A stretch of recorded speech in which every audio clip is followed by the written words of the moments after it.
So good evening and a very warm welcome to our third lecture in the STIP lecture series. As you are aware, RIS, Habitat Center, TERI and other institutions including Center for Science and Environment, Indo-French Center, Vigyan Prasad, and this time thanks to Professor Ramaswamy, we have Springer Nature as our partner in this lecture series. Idea, friends and colleagues, is to bring forward science, technology, innovation related issues to larger public domain and discussion, where we see how science, technology, innovation are connected with our lives and how regulatory structures with them, how innovation policies are driving in some of the decisions and the policy choices that we are making. We had the Principal Scientific Advisor with us in the first lecture itself when we explored the world of Sustainable Development Goals. Subsequently, we had a lecture on what the issues are in terms of urban mobility, how we look at the very sort of choices that we are making in terms of urban mobility. And the last lecture by our Ambassador Balakrishnan in terms of science diplomacy. What are the ways we have accomplished various networks and advantages of those networks, where we have missed opportunities like Human Genome Project that he listed in his a series of things where India could have done better in terms of connectivity. So several issues he threw up. It was an excellent lecture. What we are planning to do is to bring out all these three lectures in form of independent monographs, and we would be circulating it very soon. Thanks to Habitat Center, we are getting this space and the cost is extremely low for partnering institutions. We have tried to leverage the presence of institutions based in Habitat Center, focusing on science, technology, innovation related issues. So we got everyone together, and fortunately excellent support we are getting from our partner institutions, from the faculties of these institutions, and we are trying to reach out to others, expand the base. So INSA also we have tried to rope in this time to have a larger reach on policy issues that are confronting science, technology, innovation. This time we traveled to Dr. Jairam Ramesh, who has been one of the key ministers in the previous government who dealt with science, technology regulator in his capacity as environment minister when the GM related issues came in. But even otherwise, he has written extensively on what is called as scientific temper. His writings on Pandit Nehru's contribution to our understanding on this theme has been there, and I think we are quite lucky this evening to have him in the chair to steer this extremely important lecture by Professor Frank Shu.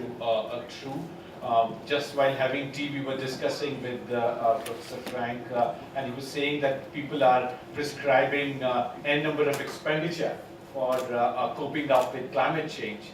And his idea is that you can actually earn money if you are doing it the right way. So I'm eagerly looking forward, Frank, for your lecture today. Our partner of this lecture, the director of the Habitat Center, Mr. Rakesh Kakkar, is also here. I would like to invite him to join me for the welcome remarks, and then we would request Mr. Shirish Gaur, Senior Fellow and Director of TERI, for his remarks. So first, thank you, Sachin. We do a number of programs in the Habitat Center, and for many years, a lot of us felt that a significant lacuna in our programming was the almost total absence of science. So a few months back, when Sachin approached me for starting a science series, I very enthusiastically said yes. And I'm very glad that in a short period of 3 months, we have had already 4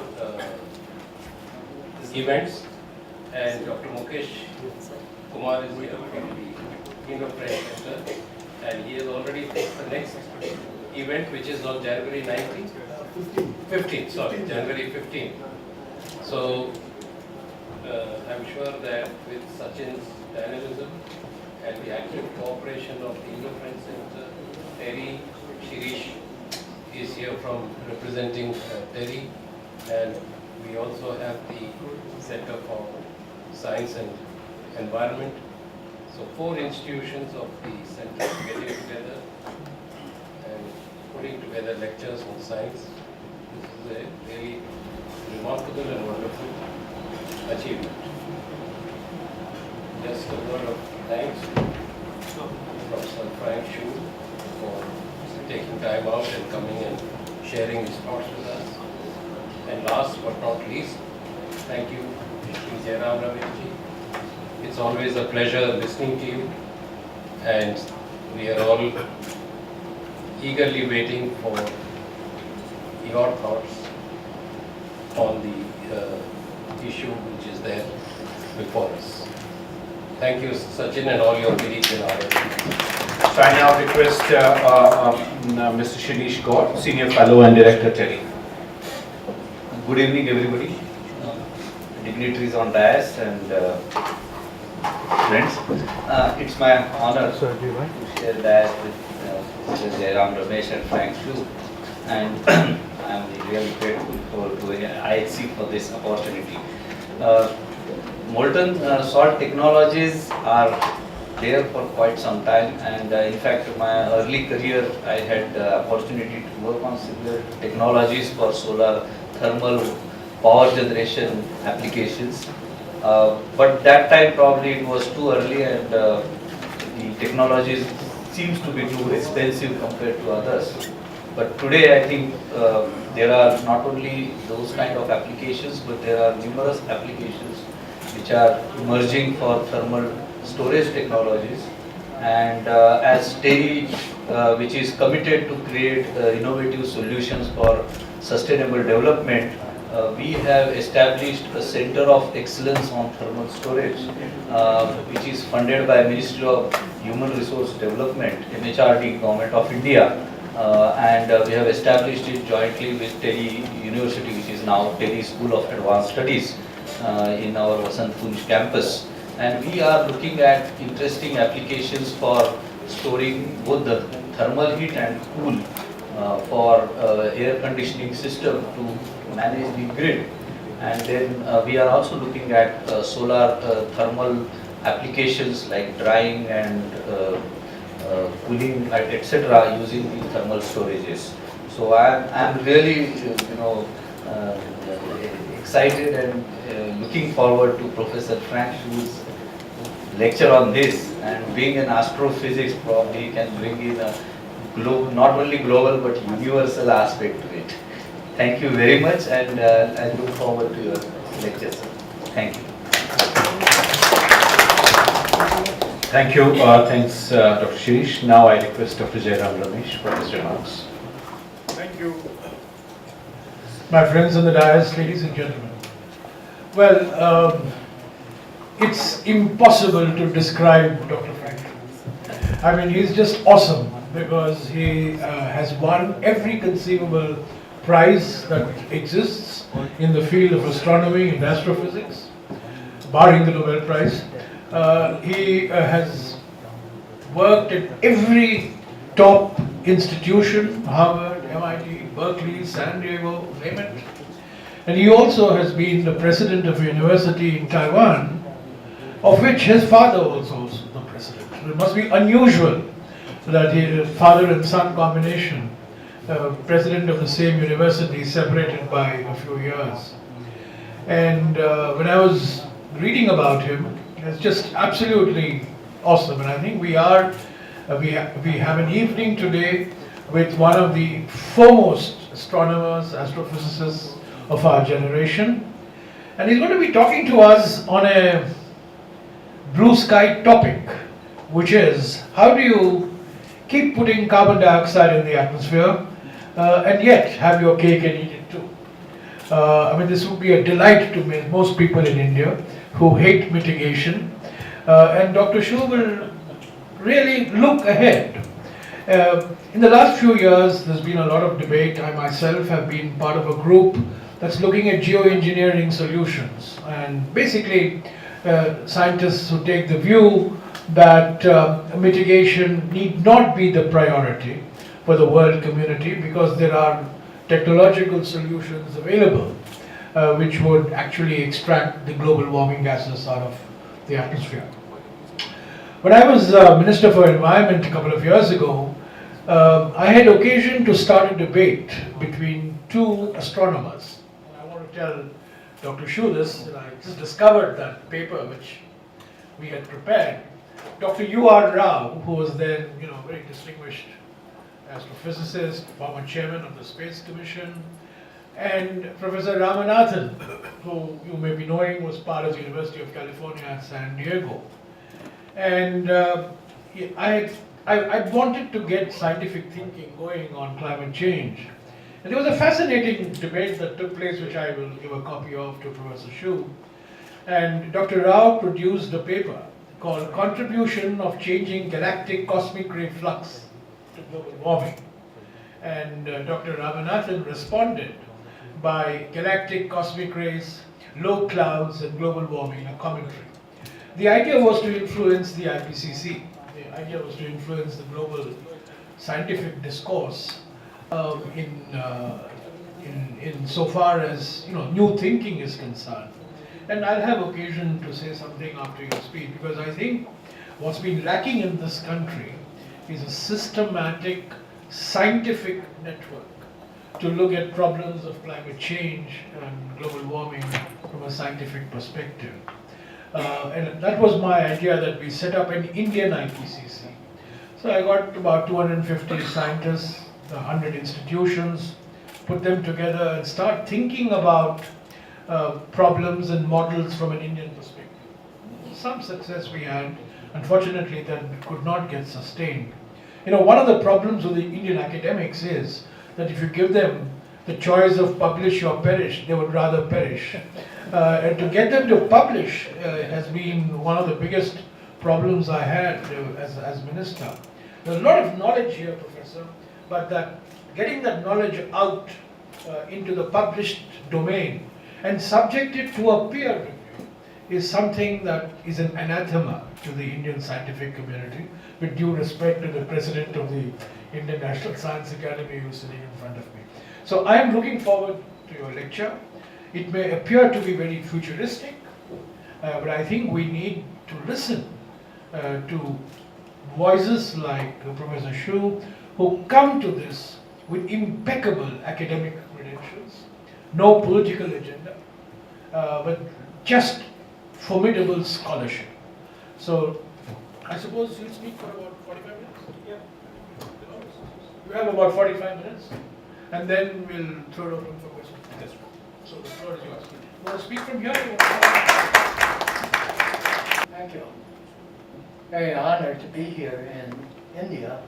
The introducers did convey the central message I hope to give tonight, which is that it's possible actually to make money solving climate change. All right? Moreover, India, I think, is the best position to do the two kinds of things that I think need doing. One is to halt climate change, stop emitting CO2, and then the other is to use a safe, proven method of extracting carbon dioxide out of the atmosphere, basically by plants. Plants have been engineered by evolution to do this. And then we need to do something with the vegetation, of which India has a tremendous amount. So I'll talk first about climate mitigation goals and objectives so that we can see where we're going. And then I'll talk about how to restore atmospheric carbon dioxide to a safe level by the end of this century. So it's futuristic, but not something that is too far above, beyond the horizon. Then I'll talk about the optimum nuclear technology, which India is leading the world in, which is thorium nuclear reactors, and discuss 4 attributes any nuclear technology to gain acceptance by the general public. I call them the 4 S's, that it's sustainable, that it's secure, that it's superior to the dollar sign, meaning it's actually cheaper to use it than any other form of clean energy, and even fossil fuels, and ultimately that it's safe. And then I'll talk about, in detail, the idea of carbonization of biomass, which we call supertorrefaction. And as a byproduct, liquids as well as gases, I won't talk about that. I'll talk about the solid product, which is basically charcoal, or if you make very fine charcoal, activated carbon, which India actually supplies half the world's supply. So instead of taking the 2 weeks that the conventional method uses, we can do it in 1 minute. Okay, so I hope that's kind of a preview of what we're going. Finally, the production of this biocarbon can give negative carbon emission. All right, and we'll see what that means. Okay, so this first slide says where we're going and what the result must be if we're to get down to safe levels. Now, many people believe that the safe concentration of carbon dioxide is 350 parts per million, which we passed in 1988 as a global average. All right? And it's been steadily climbing until today. It's 407 parts per million. And if everybody lives up to the so-called commitments made in Paris at COP21, this should turn over, even though it's climbing this way, the commitments, if they're met, would turn it over until it's about 450 at mid-century. Beyond that, it's believed to be unsafe. In fact, many people think 450 is too low, that if we stay at 450, then business as usual, the end of the century, the temperature would rise by 3 or 4 degrees, exceeding the 2 degrees that's considered acceptable, and the 1.5 degrees that's considered desirable. In Asia Pacific, it will probably be more like 6 degrees C.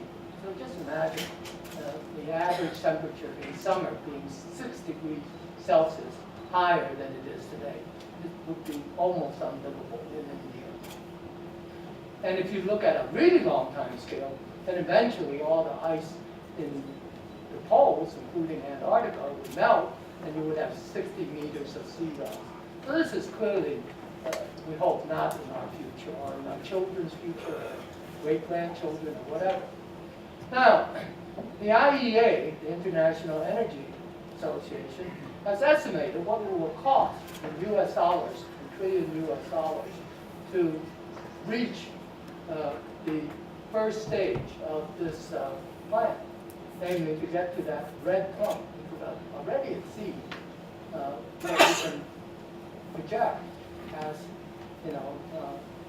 reaching this possible catastrophic turning point. Right?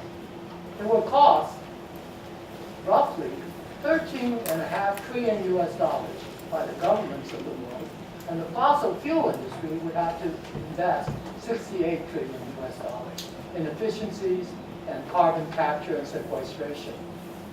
Capture the carbon dioxide that comes out from thermal power plants.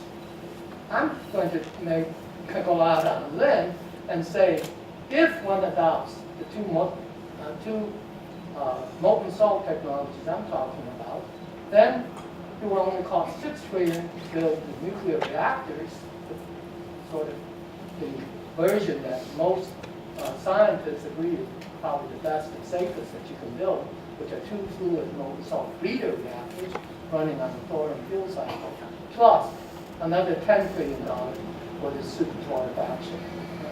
And that would flatten, the nuclear reactors would flatten this curve so that you don't cross a 450. And the second technology would bring it down. Now, how does it bring it down? Well, these are the measurements made by San Diego scientists, by Keeling and his son, who measured carbon dioxide directly on from the peak of Mauna Loa in Hawaii.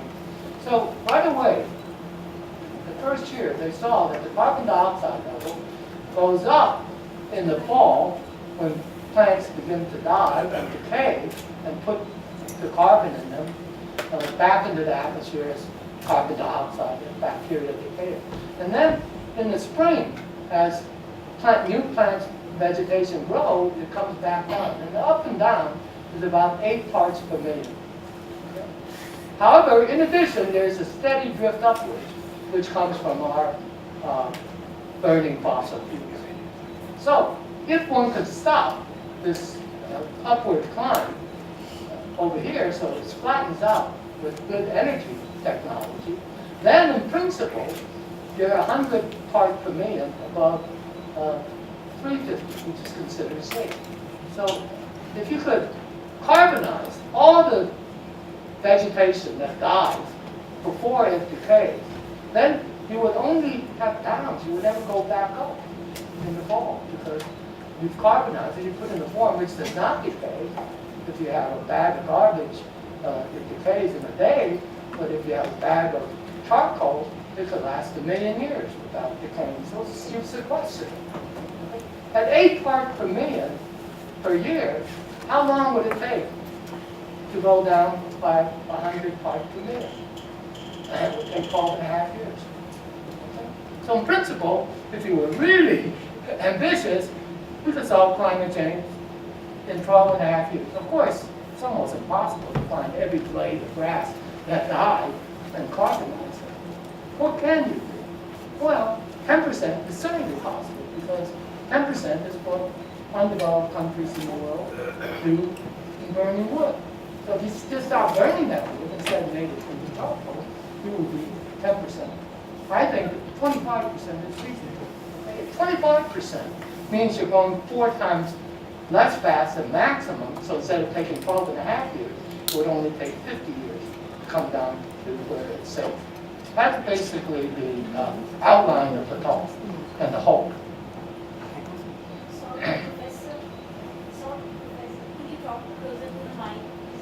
Could you? Oh, sorry. I'm sorry. Okay. Now the first part, I don't really need to explain. Dr. Homi Bhabha of India in 1954 in a presentation at a conference attended by Prime Minister Nehru already mapped out what India's goals should be in terms of utilizing nuclear energy and in particular thorium cycle to satisfy all of India's needs for 400 years. Okay, so very far-sighted. Beyond 400 years, you might have to do something different. Perhaps that's fusion. Perhaps it's something else that we have not yet discovered in science. Nevertheless, it was a 3-stage plan, which one was just to produce what is usually called nuclear waste, but he pointed out spent fuel is not waste, it's a resource. And that's a common theme in sustainability. That is, we must stop thinking of having waste and turn in a circular way waste into resource. So that waste, that spent nuclear fuel, has in the plutonium, which has extra neutrons that can convert more material, if you have a thorium cycle, into something that is fissionable. All right? And then finally, the third stage is to build reactors that run on the product of this thorium cycle, which is technically uranium-233. The only change I would ask Indian scientists to consider, and I talked to the people at the BARC, gave them a detailed report of the proposal, is to skip the second step. Skip the step that requires what are called fast reactors and go directly to molten-salt breeder reactors, which cannot produce as much plutonium as you need, but which one design can both do the conversion and do the breeding. Okay? And we're going to follow up the people at BARC are very interested in this possibility and will follow up. I'm not going to give you any of the, much of the details of it, except to say that the fuels, the salt, molten salt, carries both the fuel and the breedstock. And they're separated for technical reasons, so it's a two-fluid reactor, and one is used to cool the other, but in addition, the excess neutrons above what's needed for a chain reaction is used to convert what is not fissionable into something that is fissionable. The advantage of doing this, as was pointed out, is you can burn 100% of the thorium, extract 100%, whereas today we're only extracting 1% of the energy from uranium. So if you were to use uranium, natural uranium, it would only last 4 years. Okay? But if you can extract 100%, it would last 400 years. And thorium is 4 times more abundant than uranium, so it could actually last, if you were willing to find the bit of thorium, over 1,000 years, 1,600 years. Okay? Once you can do that, all you have are fission products, and you only have to bury that material for 300 years, and it would decay down to background. So 300 years, one can ask, does one have technology where you can assure you can keep things safe for 300 years? And the answer is yes. India had that technology 5,000 years ago. You recover artifacts all the time that have been buried for 300 years. Okay? So that's not difficult. Okay? This is not my insight. It's really Dr. Baba's insight. Okay. However, how do you make it economical? And here we have a direct connection with solar thermal. All right. Solar thermal, as Dr. Kumar mentioned, uses the sun to heat molten salt, so that at night you have hot salt, but if you don't have sun, you can turn it into electricity. However, electricity is usually turned by, let's say, vaporizing water into steam, letting that steam turn the turbine. A much better way is a new kind of turbine. All right? And this is something that was invented by General Electric using supercritical carbon dioxide. What is supercritical carbon dioxide? Well, carbon dioxide, of course, is what you get if you combust a fuel, like natural gas or coal. You get CO2, it's a gas. In supercritical carbon dioxide, the carbon dioxide is at a high enough temperature, above 400 Celsius, and at a high enough pressure, 100 times atmospheric pressure, so that you lose the distinction between gases and liquids, i.e., supercritical carbon dioxide can expand like a gas, so it creates a flowing fluid, but that fluid, instead of being very rarefied, has almost the density of a liquid. So imagine the power of a turbine on a jet plane, which expels and exhausts 100 times denser than air. That's really in that the technology. So here is a turbine that GE built. They hope to have a full working system by next year. So it's not something that's pie in the sky. And other groups are also working on it. This is a meter stick. So it's something that I could hold in my hand. The inlet and the outlet is also something I can almost encircle my hand. It's much less than an airplane turbine because air is much less dense than a liquid, especially if you fly in the stratosphere. So this turbine can generate 10 megawatts of electricity. I ask you, how does it compare with a wind turbine? Well, a wind turbine of 10 megawatt electricity capacity has not yet been built. The largest that has been built is over 100 stories high, all right, and has 3 megawatt capacity. So something like this can obviously beat a wind turbine. It's steady, doesn't depend on wind, it just depends on having hot salt. That hot salt can come from solar thermal, but it could also be the hot salt in the blanket of a nuclear reactor.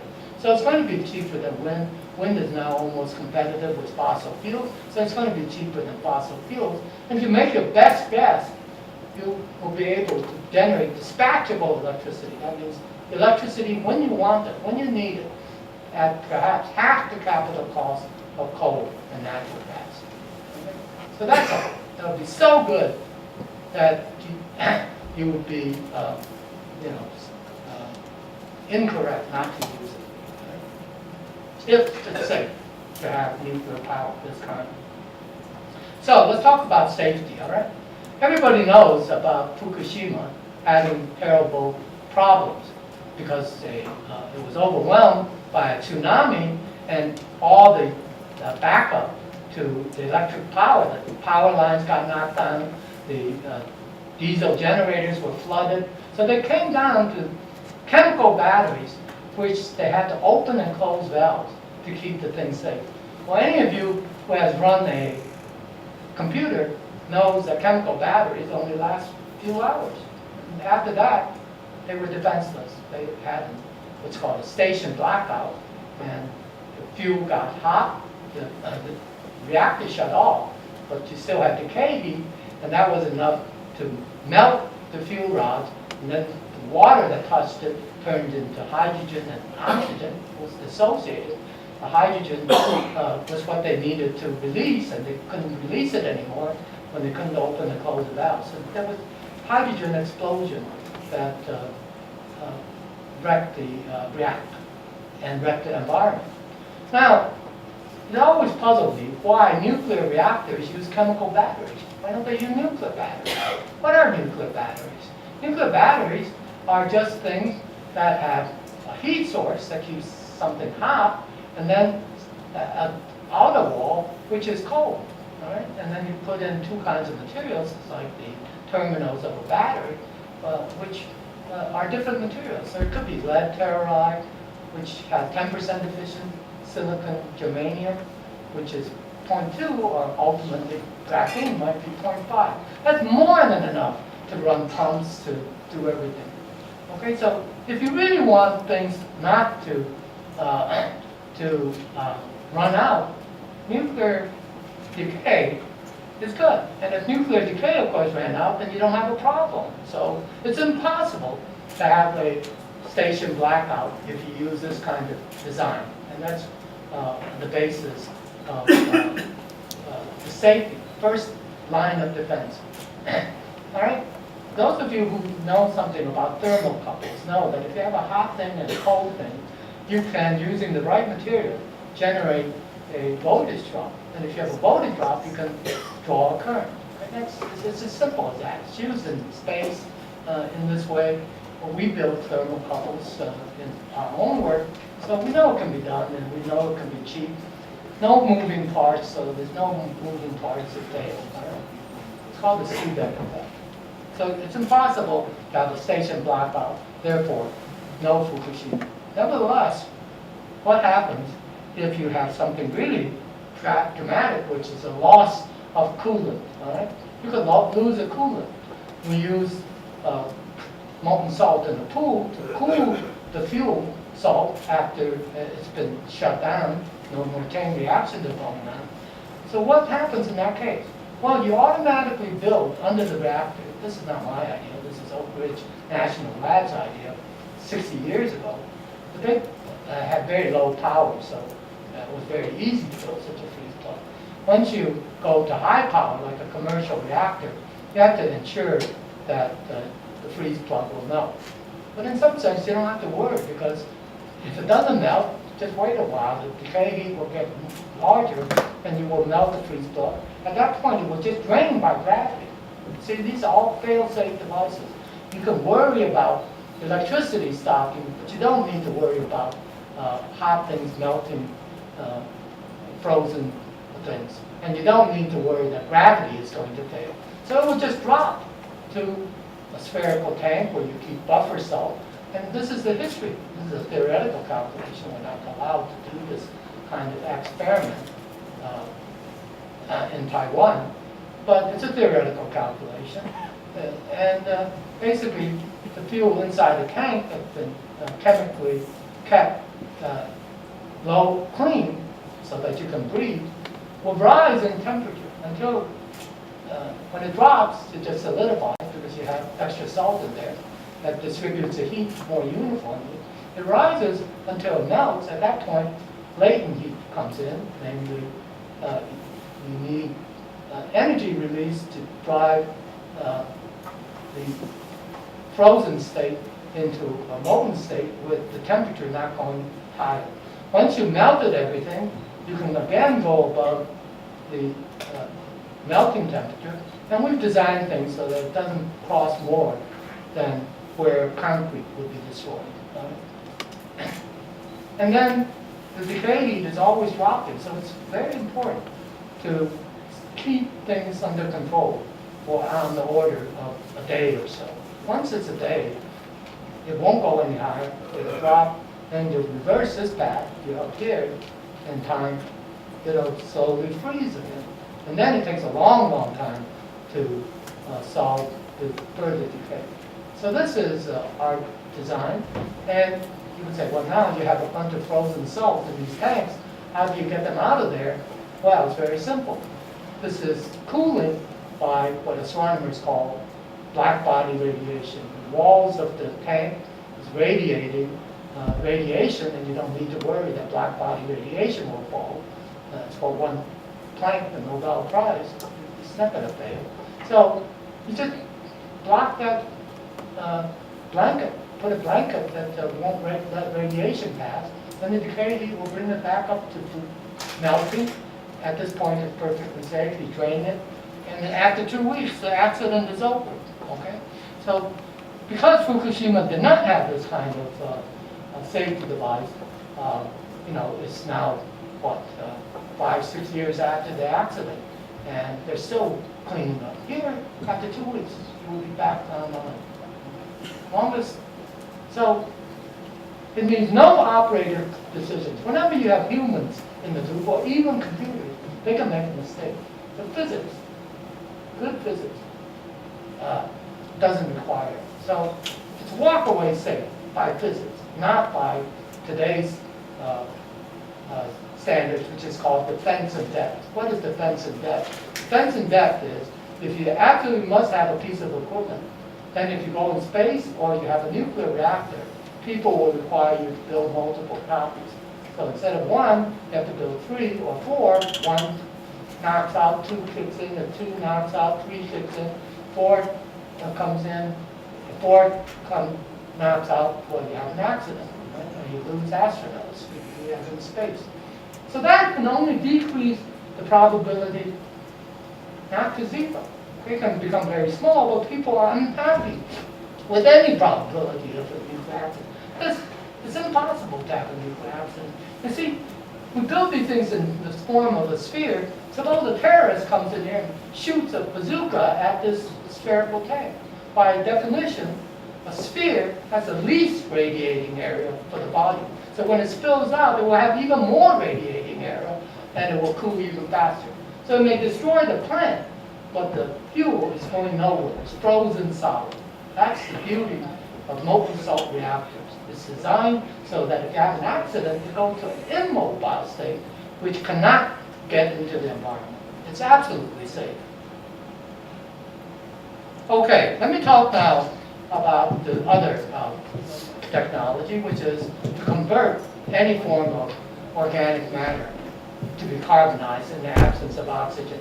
So this is the oldest technology in the world. If you look at cave paintings, what are they drawn in? They're drawn in charcoal that didn't have enough oxygen to sustain the fire, and they're left with charcoal. So anything that has organic matter in it can be carbonized in the absence of oxygen. So here's a bamboo stick. You see, when you carbonize it, you can even see this little thing here. Everything is preserved, except what used to be all sorts of organic compounds has all been turned, or 80% of it or more, has been turned into carbon. This will rot eventually. This won't rot for 1 million years. It will never rot, as far as we know. It can be in small pieces. You can do chopsticks. You can do toothpicks. You can do lucina. This is an invasive plant species, which India has, Taiwan has it, so you can use it. It becomes a resource. resource instead of something that farmers try to kill by pouring kerosene on it. You can carbonize orange peel, you can carbonize banana peel, you can carbonize anything.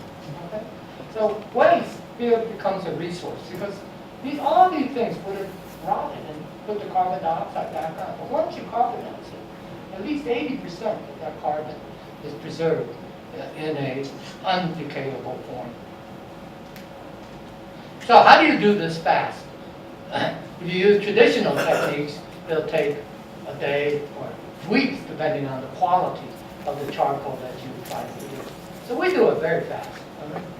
We take 10 minutes if the salt is at 300 degrees C, and 1 minute if it's at 550 C. So what we have is a big cooker, big pot basically, full of molten salt. That salt could have been heated by solar power, could have been heated by oxidizing some of the biomass, or the charcoal, or it could have been from a nuclear reactor.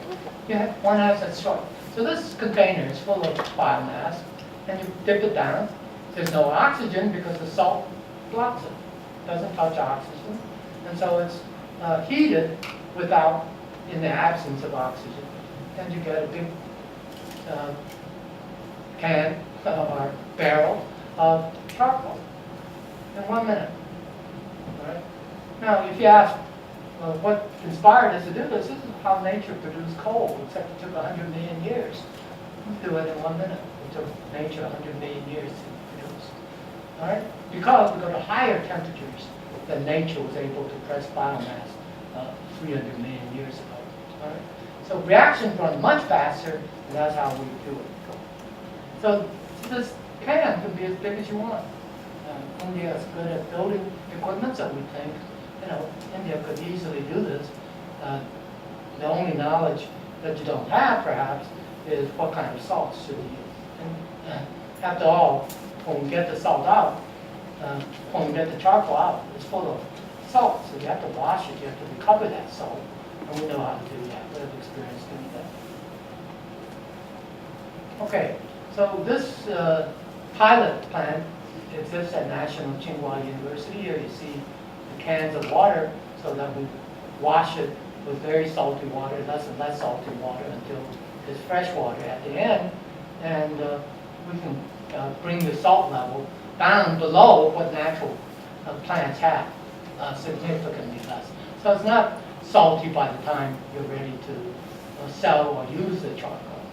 All right, currently we do 20 kilograms at a time in 10 minutes or at 300 C, but it's easy to make that 20 kilograms in 1 minute, and you can calculate for yourself that would give you 28.8 tons per day. That would automatically make it the largest such plant in the world, in a space where the equipment, none of this equipment was built on site. We brought them in all by truck. So you can also bring these trucks to wherever you want to. All right? It's transportable by truck, which has great advantages when you have to deal with biomass. You don't want to move biomass at very large distances. Okay, now if we put an oxidant in the salt, we can clean up the salt. So here is salt that we poured what's called charcoal fines into it. You can see it makes the salt very dirty. If you keep on pouring that, accumulating that will soon become a sludge and become very viscous. But if you put an oxidant, you can even burn it inside the salt. It's not really burning in the sense of air burning it.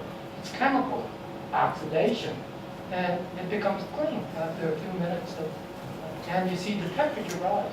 So this thing can heat itself. You can burn, let's say, a certain percentage of the charcoal that you're making to supply the heat itself. So it can become completely self-sustaining. It's kind of like a breeder reactor using biochemistry and molten-salt chemistry.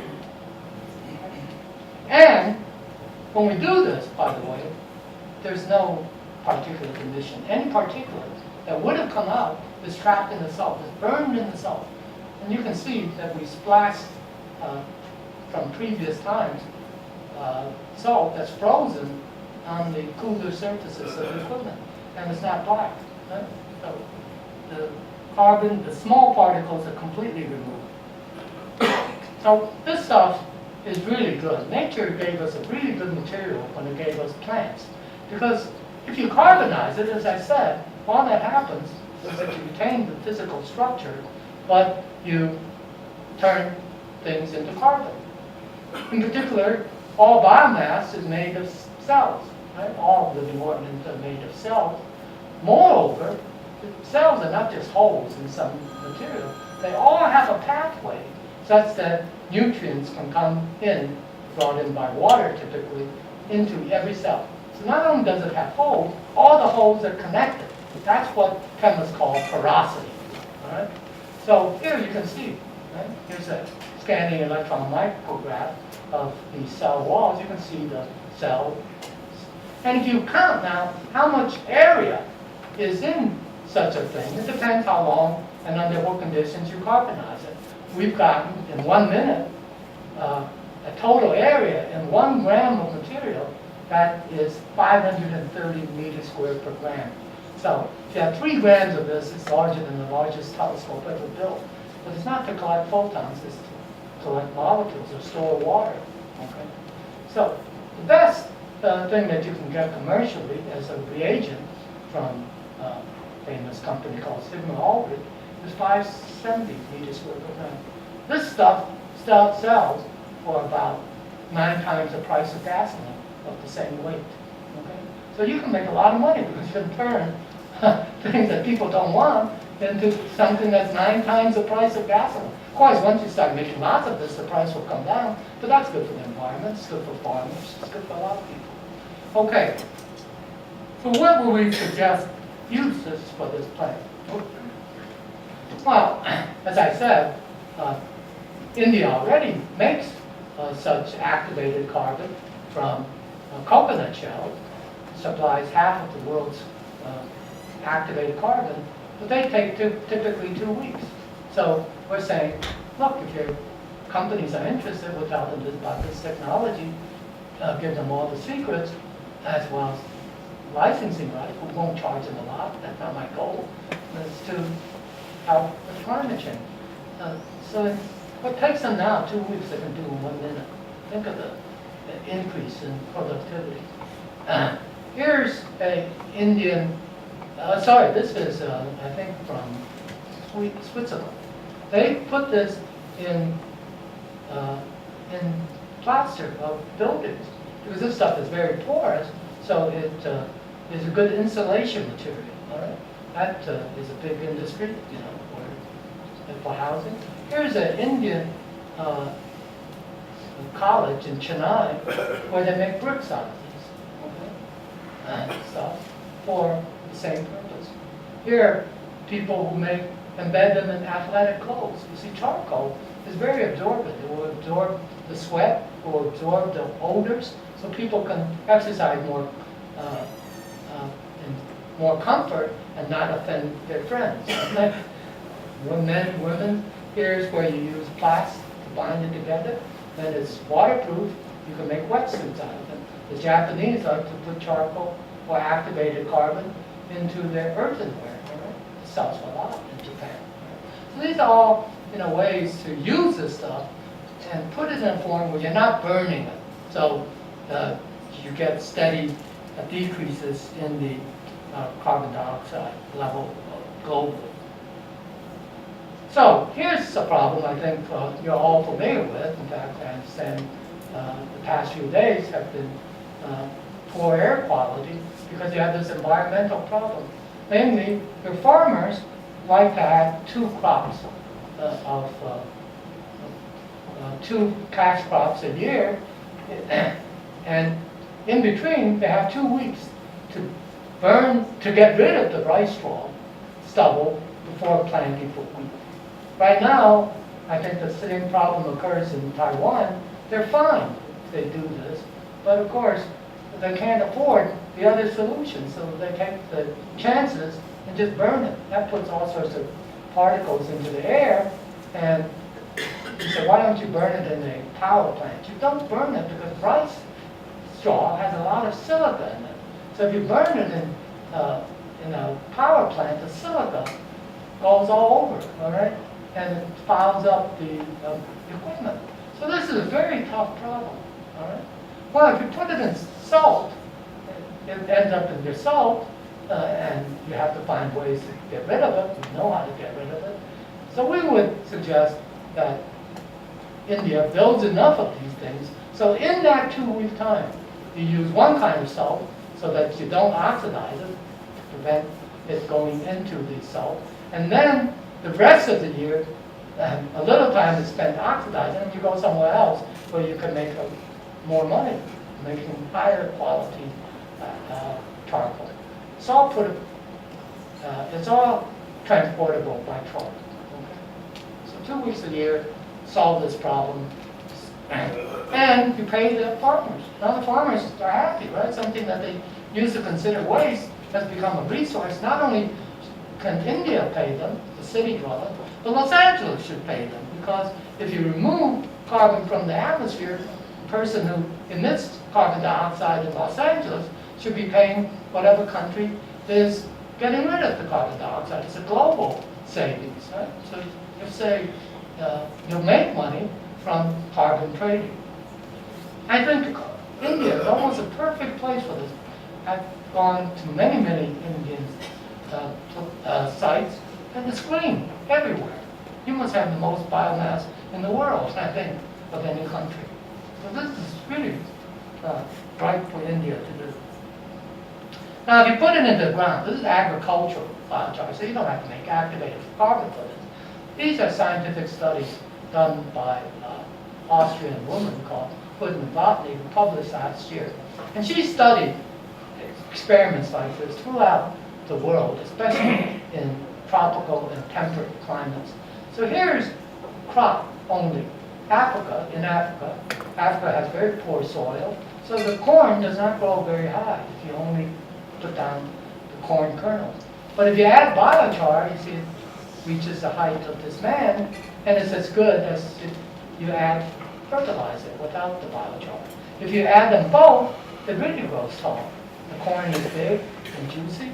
So she estimates that there's a 75% increase in soil productivity in tropical and temperate climates when you use biochar in this way. 75%. Let me tell you what happens if you don't put back the carbon into the soil. The world has carbon depleted soils, and such that on average we only have 60 harvests left. India harvests twice a year, so that means 30 years where you can count on having food. After that, it's going to be difficult. Climate change is a very serious problem, okay? Not only for the carbon dioxide that's in the air, but the carbon that's not in the ground, okay? If there's questions, I'll tell you my ideas how the mechanism works, but I think I'll just pass on at this point, okay? In any case, let me just draw your attention to the bottom line. This is what economists like to call the circular economy. Right? You have biomass, you turn it into biochar, which makes land that's not arable to grow more biomass, which you can make then more biochar. So, you know, it's a way to increase and have growth without destroying the environment, in fact, improving the environment. Now, here are ways land can become polluted. For example, this is a silver mine in Colorado. It's called Hope, Colorado. Very good name. Once you mine something and you have tailings of metals like silver, you have a lot of other bad stuff like arsenic, lead, cadmium, etc.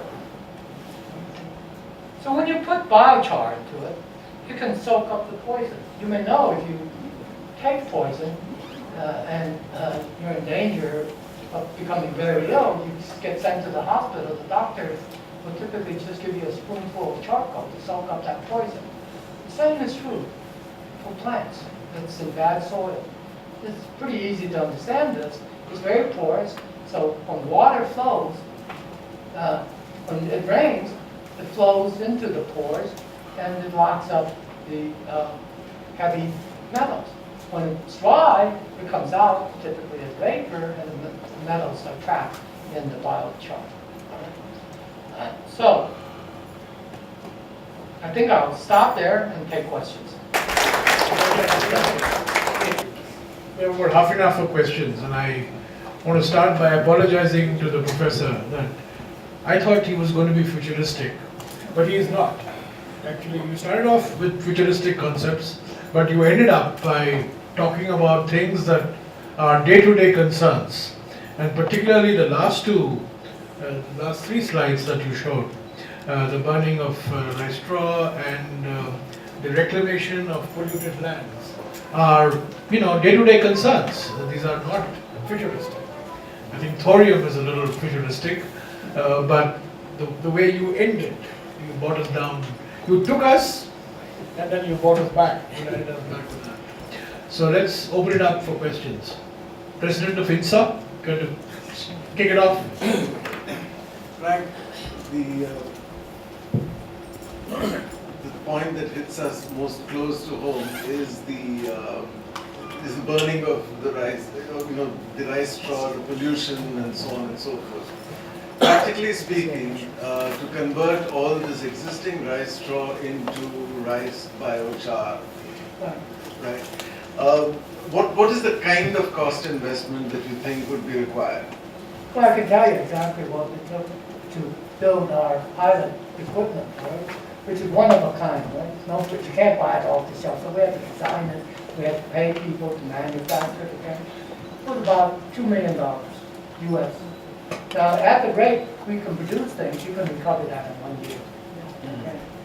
I'm sure with good engineers in India, you can produce it for less, and you can recover it maybe in 6 months. You sell it to people, you make money, both sell your equipment. I mean, in India, we don't worry about the recovery so much. Yeah. So at least it costs only $2 million. Yeah. To build one piece of equipment. Now, I think to solve climate change, you'll need Much more. much more. Yeah. Take 10 million and divide by. Well, I don't have an idea of how big our problem of this burning is, and how many plants we will need. But it doesn't seem like an inordinate amount of money. The Punjab government has come up with a proposal that if you give us 11,000 crores, we'll solve the problem of burning of rice straw. But I think the technological aspect of it is what is. The Punjab government doesn't have this solution. No, it's not. This is a completely new solution that I've read about the solution, but not the way he's presenting it. Yeah. Thank you, Professor. Introduce yourself. I'm Shekhar. I'm a student from Jairam University. I had a few questions about one thing is your solution. I mean, it's very much appealing. And how much is the weight of the equipment you're designing? Because is it appropriate for the Indian condition to have a walk with that kind of instrument? I think we don't have such good quality roads in rural areas which could hold the weight of the instrument. And second, what is the size of the instrument you're expecting? Because that requires an infrastructure. And also, one more question, that if we are converting the rice paddy into this char, so we add huge amount of nutrients in terms of urea, etc., fertilizer, etc. What will happen to that kind of nutrients? I mean, that will also be a kind of problem when we are going back to the industry to sell those char, etc. Right. So what happens to them? They stay with the char. If it's silica, it's put back into the soil where the silica came from. So you're not losing anything. You do lose, the nitrogen and things that will be coming out. So it's best to use it with fertilizer or with compost. That's many people have studied that problem. What has prevented its utility is cost too much today to make biochar for farmers. We can lower the price by at least a factor of 15, we think, and still make a good profit, or whoever uses our equipment. The size of the equipment, we have a restriction. It must be able to go on a truck. Trucks cannot be wider than the lanes of highway that they drive upon. So that's 2.4 meters in Taiwan. I don't know what it would be in India, but you can scale it, okay? We can make it much smaller. We make desktop models.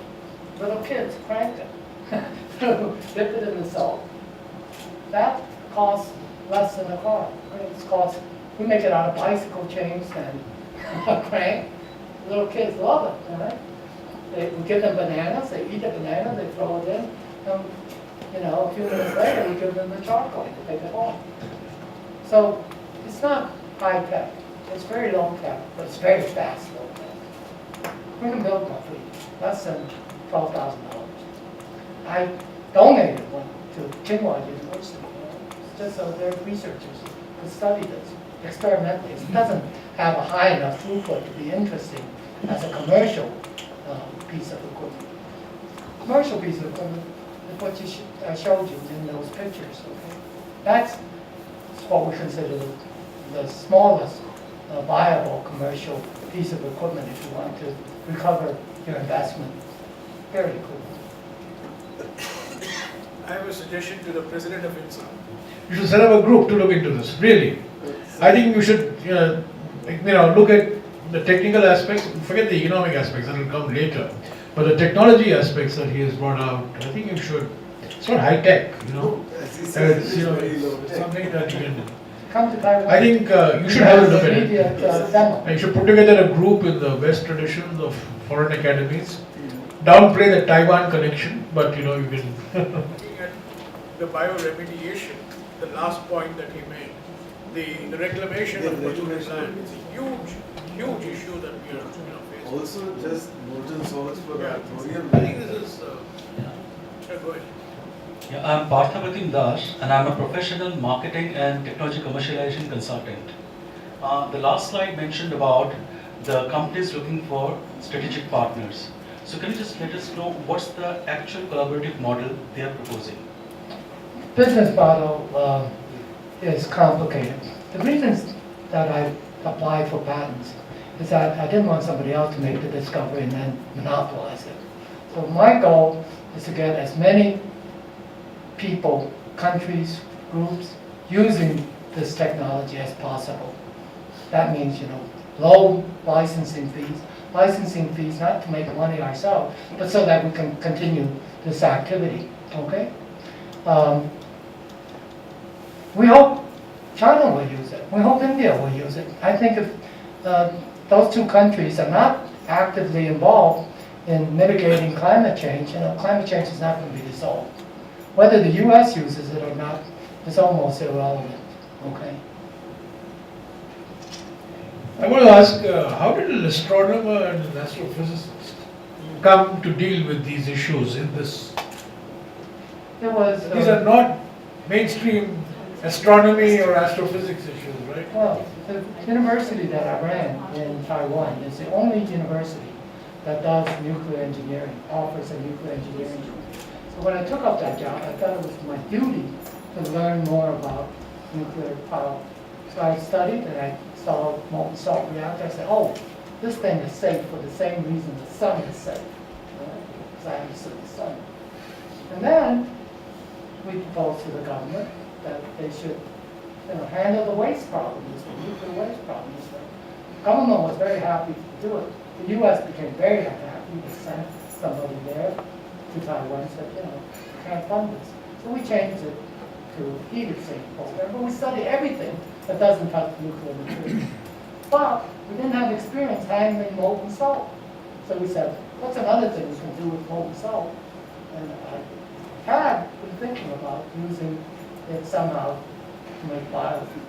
But then I thought, well, when we do that, we shouldn't burn it. We should use it to reverse climate. Very good. Yeah. Sir, I am Rajiv Kumar from Department of Science, from Science and Technology, and we have already India-Taiwan S&T cooperation 7 years back initiated. Can we bring this kind of program under our bilateral program and then do something between the two countries?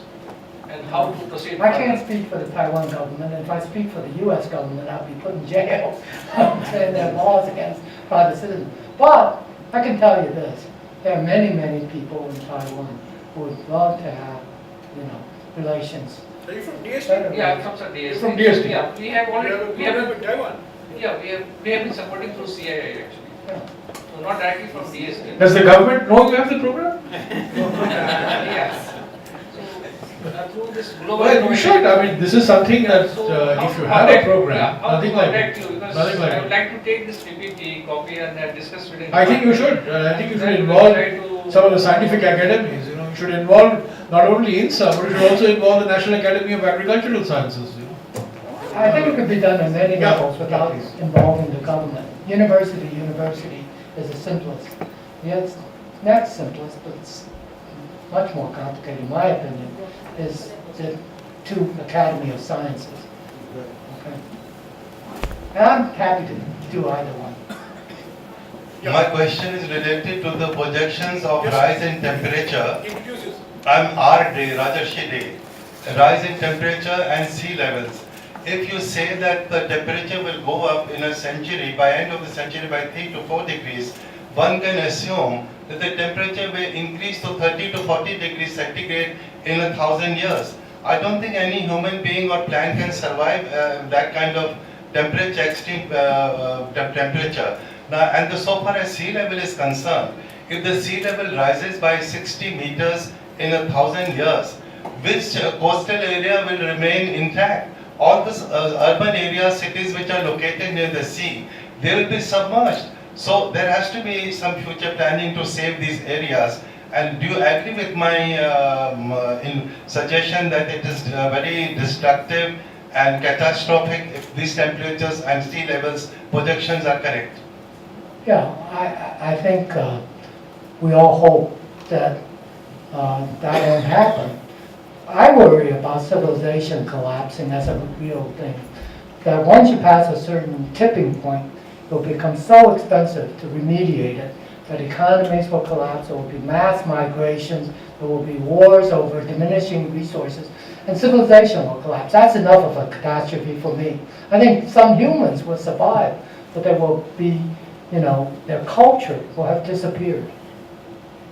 And that to a scientist, is a disaster, I think, to an artist, or anybody who cares about what humans have accomplished as a civilization should worry about that. I think that's immediate, decades kind of time scale. We'll know whether that's a real threat or not. I see very little way out of it if we go with business as usual. Professor, let me ask you a question. Your first slide, where you talked about thorium, you started off with the Bhabha slide. Now, where does your thorium model fit into the three-phase program of Bhabha?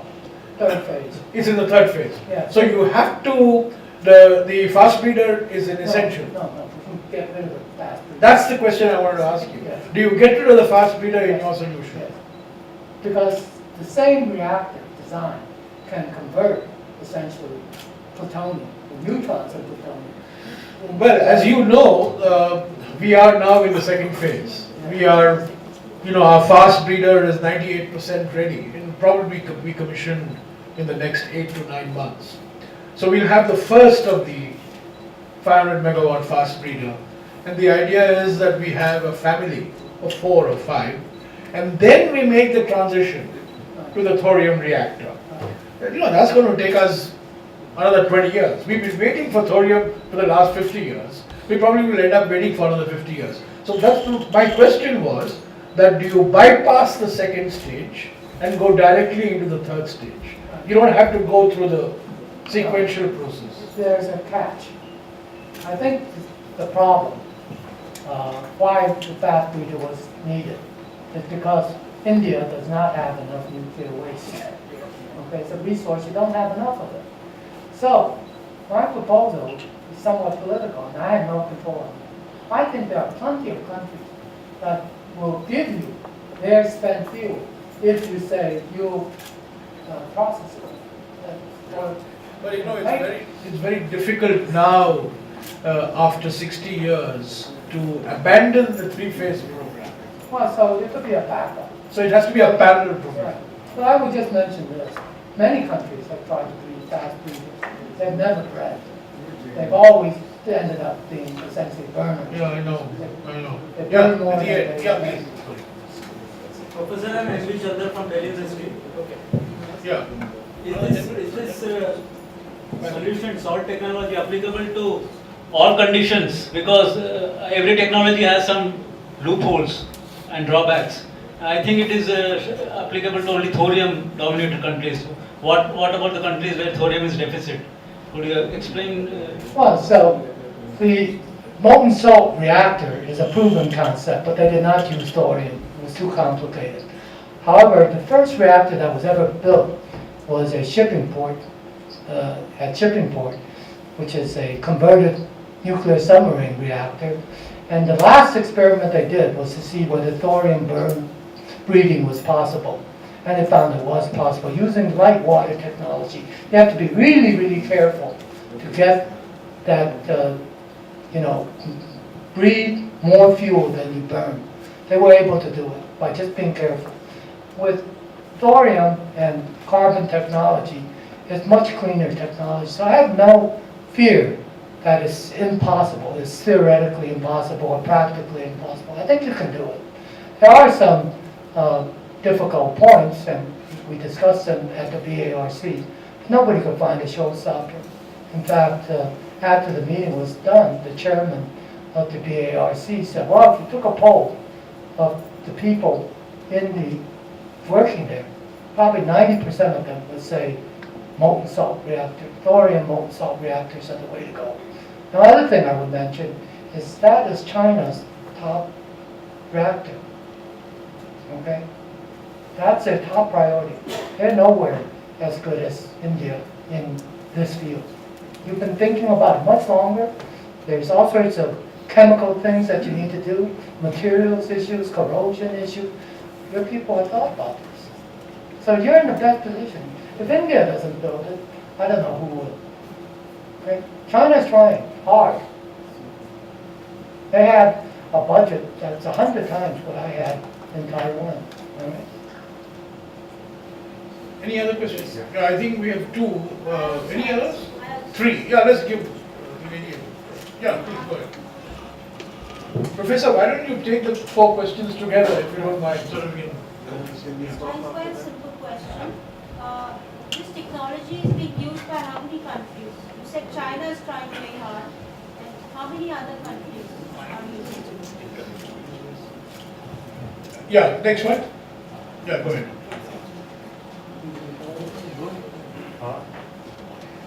Just speak a little louder into the mic. Yeah.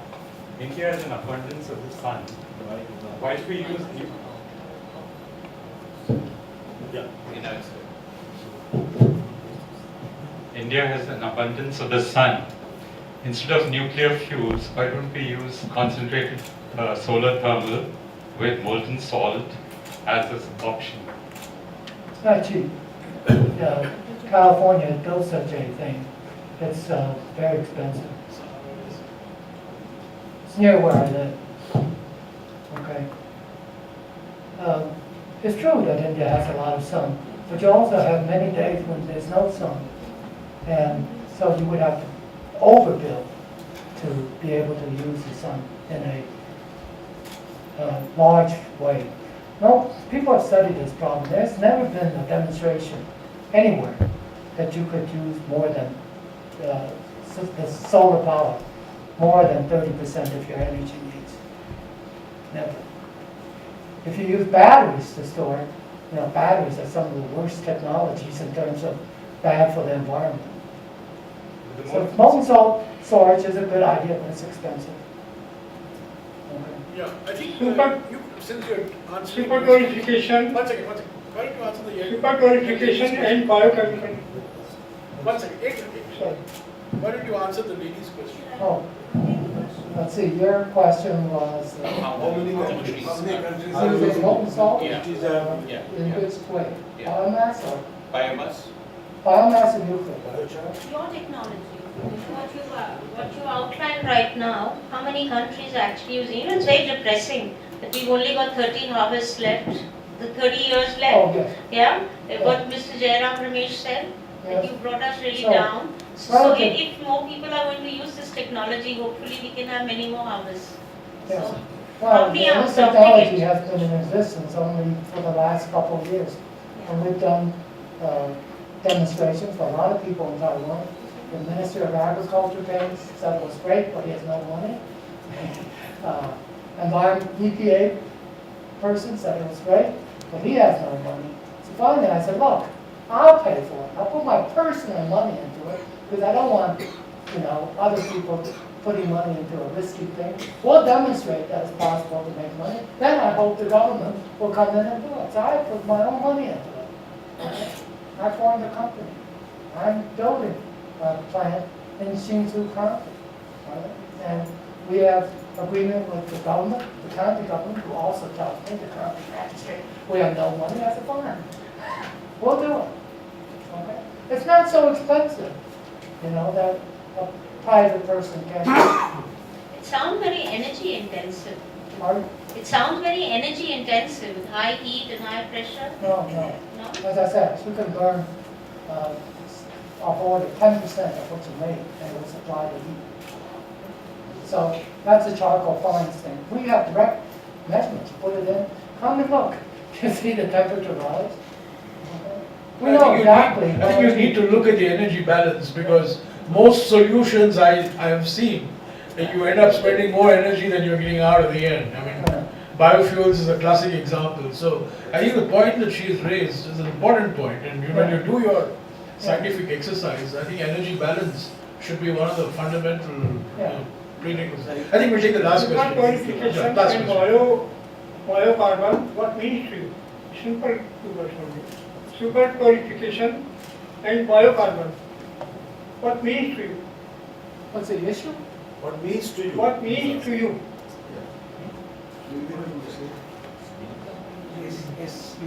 He says, what's the meaning of Super qualification. Super qualification. Super Glorification. Super qualification. No, the technology you mentioned, sir, super torrefraction. He says, what does it Torrefaction mean? is a word. And biocarbon. It's used in coffee, for example, when it grows coffee beans, it's called torrefaction. People making charcoal with steam or the old-fashioned way, just burning part of it, called torrefaction. Torrefaction is typically the highest temperature it reaches about 280 C. You're doing it with gases, so it's very slow because the temperature is low, and you're doing it with gases. We're doing it with a liquid at higher temperatures, so it goes much faster. That's why we call it super torrefaction.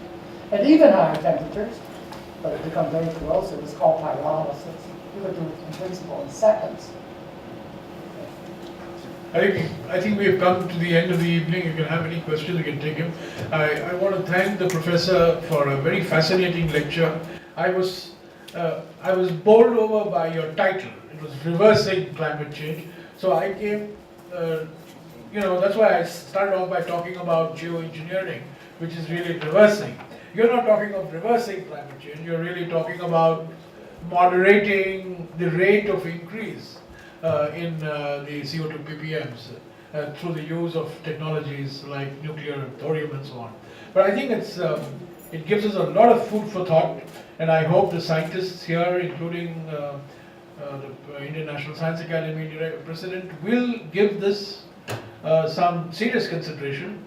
The thorium route, of course, is something that can be discussed with the atomic energy people, but I think the last two ideas that Professor Shu has presented, the one about remediation of contaminated sites, polluted sites, very important, a very live issue.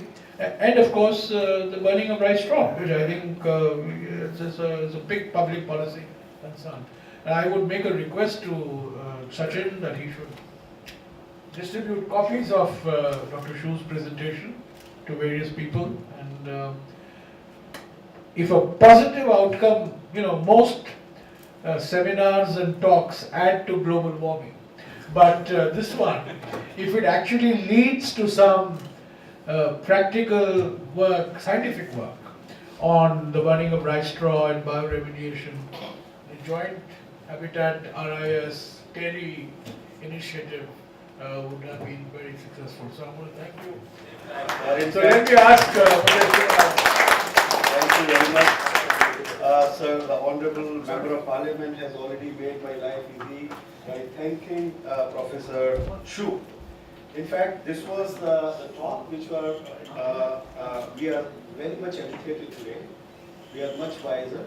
We have lots of knowledge which has been generated today, which you can see here. So we have to act today for better future of this generation, not only this generation, for the future generation.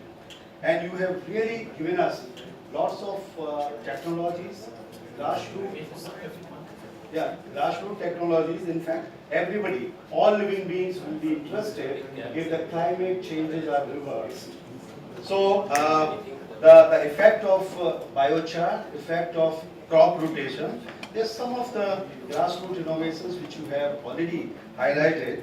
And in fact, the SNT is playing a very important role today, and the role through innovation and through the frugal innovation, which are safe, which are smart, and which are simple. I think all these things have been covered in your talk. We are really thankful to you for enlightening us today.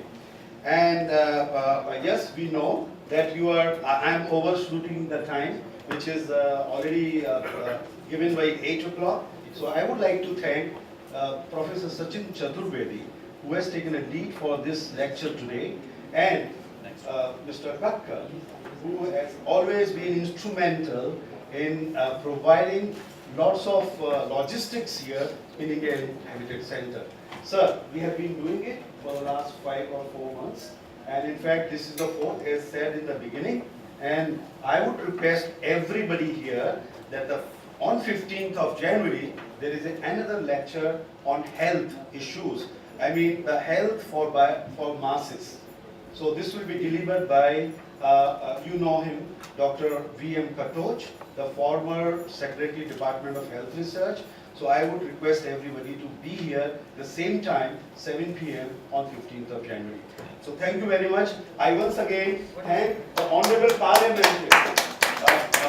Honorable Parliamentarian, you have a very busy schedule, but you came for this lecture and interacted, immensely. Thank you very much.